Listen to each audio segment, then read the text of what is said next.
Cops usually spend their time dealing with random people they'll never see again. What happens when instead, cops are forced to battle their own ethics and arrest their co-workers? I'm not drunk, I'm fucking pissed and I'm tired. I know, I'm sorry. Starting with Corporal Scott. On January 1st, 2021, Gainesville police were called to the scene of a crash that took place in a parking lot, but the responding officer, Brooke, had no idea who was waiting for her. And you are Silver Car? Yes, ma'am. Okay. If you want to go back over there, I'll come get your info in just a second. Alright. So, Yeah, reached out for my lighter, slammed into his ass. cool. No, not really. Not really. Yeah. You didn't want to do an information So he exchange? does. Now I found it.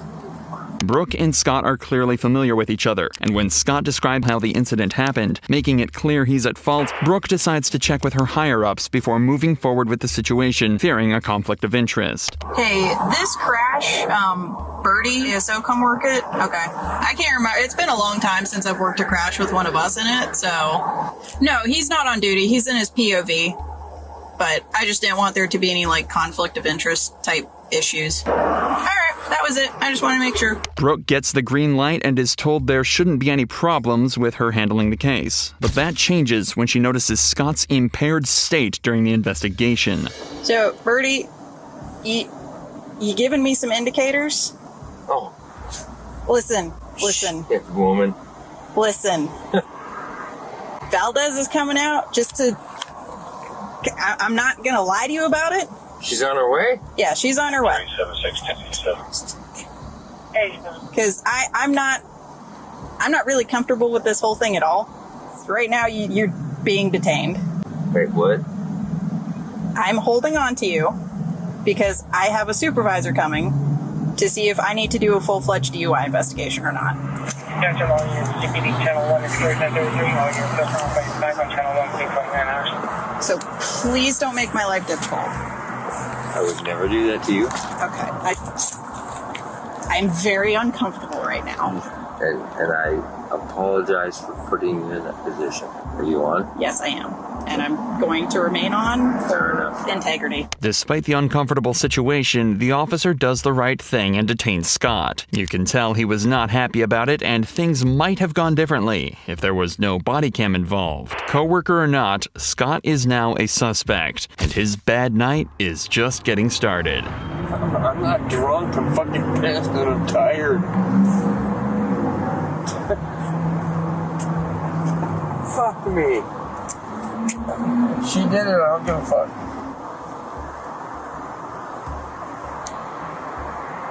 Here, I'm gonna go print stuff. Okay. She wants to do DUI? Let's do it.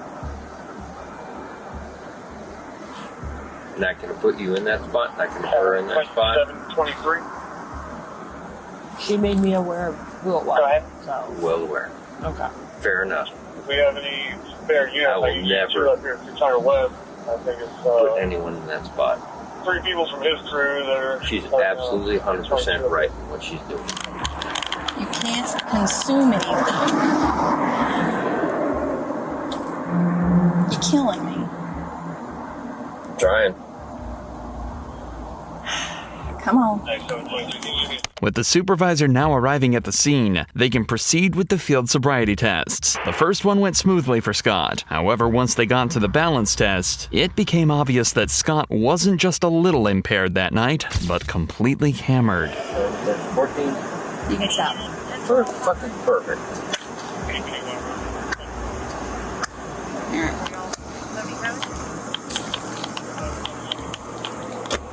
So at this time, I'm asking you to come with me to the station to provide a breath sample.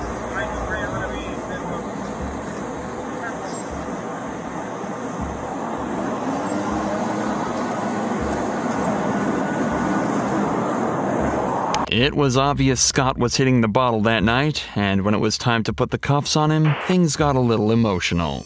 There's things that we can do to fix this, but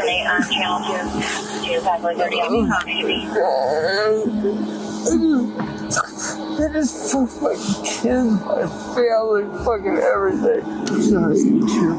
You're fine. No, Absolutely, you're fine. I'm sorry. No, you're not these people. It's fine. But we already know what the game plan is. Even though Scott showed regret for his actions, he is still a criminal that put many lives in danger. If you're in the front seat. No, that's fine. Take them around to your driver's side. Yeah. There you go. Listen to me. Put them on. I'm not gonna cuff you. Oh, yes, you are, because they're watching. No. Yes, you are. They're watching. We'll cuff you over by my car. Yes, you will. Yes. They're watching. Yes. You've been compliant. Can I at least cuff you in the front? Scott's insistence on being cuffed shows that at least he's not trying to exploit his position as a law enforcement officer and is willing to take responsibility for his actions. It's almost like he wanted to punish himself for what he did. Once they arrived at the police station, Scott was physically distressed and emotional, clearly regretting what he did. I'm very sorry. They put you in this position.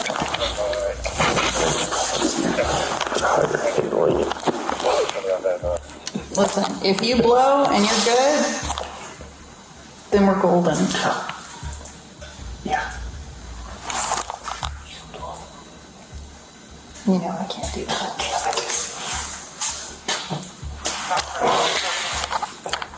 I can't demonstrate evidence easily. Literally. I know, but you also have nystagmus. Oh, I know. Oh, I'm not saying I haven't been. Yeah. No, I'm not gonna. I mean, you're doing what you got to do. Yeah. You're correct. Yeah, it's a lot different when they ask you in an interview saying, hey, you know, what would you do if this happened to... I know. You're kidding.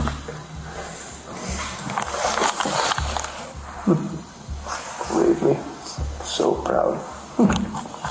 And so sorry. All at the same time. You're gonna make me cry. Even though Scott proved to be one of the most polite and respectful suspects we've ever encountered, his luck took a different turn once he hit the breathalyzer test. Scott blew a .156 alcohol blood level, nearly twice the legal limit. Scott was charged with one count of driving under the influence with property damage, and he pleaded no contest to the charge. He was sentenced to nearly $1,000 in fines, 50 hours of community service, substance abuse and DUI classes, and a 6-month driver's license suspension. At least Scott didn't hurt anyone, a stark contrast with the next cop who tried to conceal his brother's murderous crimes. July 2nd, 2011 was an ordinary day for Alexander Kuchevic until he was shot right outside his home. Turns out he was a big shot in the cocaine and weapons game, and to top it off, he had a secret identity due to being in the witness protection program. The number one suspect for his murder was a man named Michael. 3 days after the murder, Daniel bought him a plane ticket to Italy. Things are understandably extremely suspicious to the investigating cops, so they decide to bring in their fellow officer Daniel for questioning regarding the whole situation. We're investigating an allegation of murder. As part of our investigation into the offense, I'd like to interview you on tape under oath. It is a crime in Canada to lie to the police or mislead them in an investigation. It's also a crime in Canada to falsely accuse another person of committing a crime. Do you understand that? Yes. Do you understand that if you lie to the police, you could be charged with an offense? Yes. Daniel appears calm and collected as they gear up for the questioning process. Being an officer himself, he's familiar with the drill, and that can obviously pose a challenge for the investigators. What can you tell me about anything you know about this incident? To be honest, not much. All I know is that my brother was apparently dating his wife, Okay, when you say your brother, who's your brother? Michael.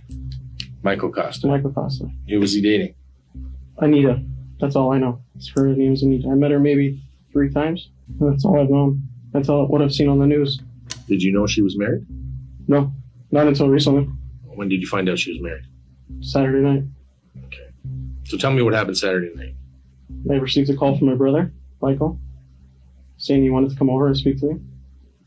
Came over, started crying, telling me somebody is after him. I didn't know what the hell he was talking about. Said somebody's after him, somebody's after him. He said, watch the news. Somebody got killed. That's Anita's husband. And that's when he told me that he's been dating her and that she was married. What have you talked about? What the hell is going on? He won't tell me what's going on. All he said is that this guy was killed and they might be after me because I've been dating his wife. And that's everything Daniel claims to know about the situation, but the detective is not buying it for even a second. So your brother comes to you, says, watch the news. The guy that's been murdered, shot and killed outside his house in Woodbridge. Your brother comes and says, I'm dating that guy's wife, Anita, who you know is Anita. Is that even her name? Her name's Anita, yes. Okay, so she comes to your house. He says, people are after me. You're a police officer. You're allowing this guy to come to your house, yet you know nothing about what he's involved in. Yet there's a guy lying on the street that's been killed. And you're saying, yeah, come to my house. I got my wife here. It's my brother. Yeah. I'm not going to leave him on the street. But you're going to ask him what the heck happened. Yeah, but he didn't tell me. All he says is, he got killed in front of the house, and that was it. Are you not concerned that maybe that threat's now moved to your place? Yes, I am. That's why I haven't slept in the last 2 days. So therefore, wouldn't you just nail down on your brother as to what happened? Well, tell me that. Did you try? I did. I asked him. He kept saying somebody's after me. I don't know why. The only excuse he gave me was that he's dating Anita, and that was it. So what are the chances your brother's going to tell you what's going on? Very slim. Why is that? Because he hasn't in the last 4 days. Today's Thursday. So he's going to stay living at your house? No. Hiding out? After he left. Possibly bringing that threat to your place for you and your wife? After he left here, he arrived at my house in a cab, grabbed his bag, and left. So I don't even know where he is now. This is where Daniel first slips up. Like many lies, Daniel's claim of not knowing his brother's whereabouts seems foolish. Records clearly show that he used his credit card to purchase a plane ticket to Italy under Michael's name, so that one isn't going to work. I interviewed your brother earlier today. Mm-hmm. He was not truthful. As to what? As to his role in this investigation. Okay. He's not being truthful, and he's not, when I asked him a question, who is that person, he would not say who it was. So what are we going to do now? I don't know. I don't know where he is. After, like I said, after he left here, he showed up in a cab, grabbed his bag, and he said, I'm sorry, I got you in trouble. He goes, give me your card. He said, they're going to call you. So I was waiting for your call. And he left. And that's it. I don't know where the hell he went. Despite putting Michael on a plane that very same day, he claims he has no idea where his brother is. This guy seems to believe that if he sticks to his lies and acts like he knows nothing, the detectives will eventually give up and cut him loose. But the detectives are determined to get to the bottom of things. Did your brother ever tell you that he knew Alex? No. When he came over to your house, did he say? He said he's a bad guy. That's it. What is a bad guy? He's a bad guy. You're a cop. I know. You can only assume. I don't know. I've never even seen. I don't even know what he looks like. I don't know. Could be a biker. It could be a thing. I don't know. What's a bad guy? Bad guy can. There's all kinds of shitheads. Everybody's a bad guy. But for him to be scared as he was, I figure it's got to be something bad. So, and now you're telling me he's a major criminal. So. Okay, so you've got this major criminal that's now been gunned down. I mean, come on, you're a cop. Guy gets shot outside of his house. It's a hit. And your brother's running scared? You don't put two and two together? I didn't know that this guy's a major criminal. Okay, even so, some guy gets gunned down and your brother's running from it. You're not putting two and two together. What am I supposed to say?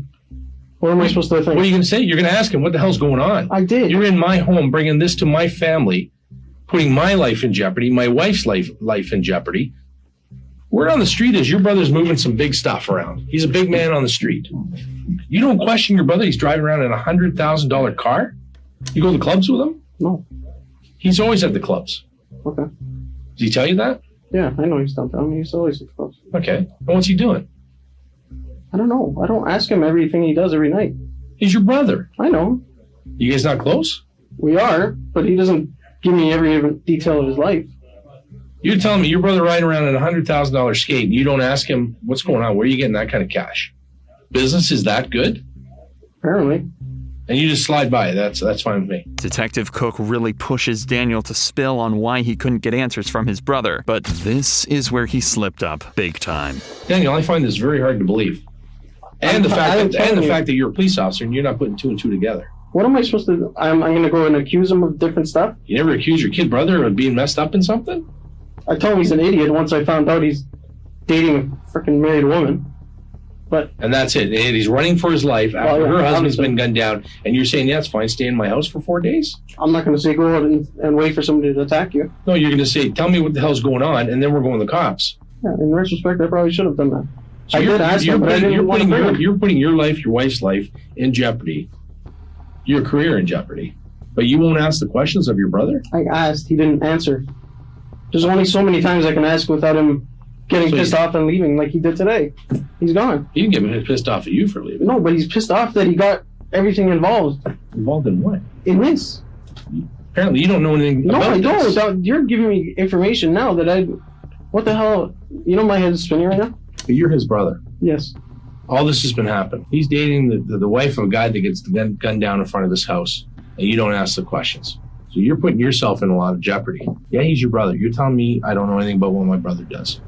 Yeah, you might want to be protecting him. Even if Daniel was really this clueless, the detectives don't understand why he didn't try to find out what had happened. After all, he's a cop. It's in his nature. Anybody who runs after a homicide, doesn't cooperate with the police, is now gone. We don't know where he is. What does that tell you? I don't know. I don't know what you want me to say. It doesn't look good. Your brother comes to your house, says, yeah, watch the news. Watch the news? Tell me what the fuck's going on. You're running because a guy got killed? And you're saying that's all right, just sleep on my couch for 4 days? You're not putting any of this together. The detective hits Daniel where it hurts, his pride. Cook suggests that he might not be a great cop for not suspecting his own brother's involvement. This tactic is particularly effective with men who have big egos, as they can't stand the idea of looking incompetent, even if it means admitting something that could implicate them. It's a clever move to shake things up, and you can see the frustration start to seep out of Daniel. Are you understanding the magnitude of this? Yes. This is a homicide. I know. You seem pretty calm about the whole thing. I'm not calm. Believe me, I'm not calm. I don't know if I do believe you, because you're going on about this. Say, well, I asked him, and well, he didn't tell me. I'm thinking you're protecting him. As his older brother, you're protecting him. I don't know anything to protect him from. Well, did he come to you and confide in you? That's what I know that he's done. He's gone, and he's got to tell somebody. Can't keep the weight of this on his shoulders forever. How do you even know he did it? I'm not saying he did it. So why would he have to confide in me if he didn't do it? Or have the weight on his shoulders if he didn't do something? He didn't have the weight on his shoulders. He didn't do something. He wouldn't have run. If he's scared somebody's going to be killing him, yeah, I think I would run too. If someone's going to kill you, who do you go to? Police. Yeah? Or your family, and I'm both. Yeah? And then he's gone from there. Nobody's going to have to go after him because he's banging the wife. That doesn't even make sense. They're after Buddy Boy. They got him. They're not going to go, okay, so let's go after everybody that's banging him. They'd probably shake his hand. Way to go. You're screwing the guy's wife behind his back. Yeah, we didn't like him either. If you have nothing to hide, you're around. You got something to hide, you go to ground, you're gone. Detective Cook challenges Daniel's story, stating that if he's innocent, he should stick around, but if he's guilty, he'll go into hiding. If he has information about this murder, that's why he's running. He's banging other guys. We talked to them. They're not running. Yeah, I was banging her. Yeah, her husband's a fucking big dope dealer. Hey, they're not saying, oh yeah, we're scared. You know, what are we scared for? The guy's dead. He's never going to find out I was banging his wife. Because if you have knowledge of any of this, you have to tell us. Because if we find out later that you knew, you know what happens. Absolutely. All right? Don't jeopardize your family and your career over this. Is there anything else that I should know to understand your statement fully? Nope. The detective has given Daniel a heads up about the potential consequences, laying out all he could lose. But he seems to have made his decision, and it looks like he's sticking to it, regardless of the risks. The day after this interview, Daniel did a complete 180 and admitted to not only lying, but also to unauthorized searches of police records to aid his brother. On September 16, 2016, Daniel pleaded guilty to perjury and insubordination, and was given a week to resign. However, he managed to flip the script on appeal, somehow landing only a penalty of suspension, demotion, and pay cut. Michael avoided charges, but on November 13, 2020, he was non-fatally shot outside of a cafe, surviving without any arrests made.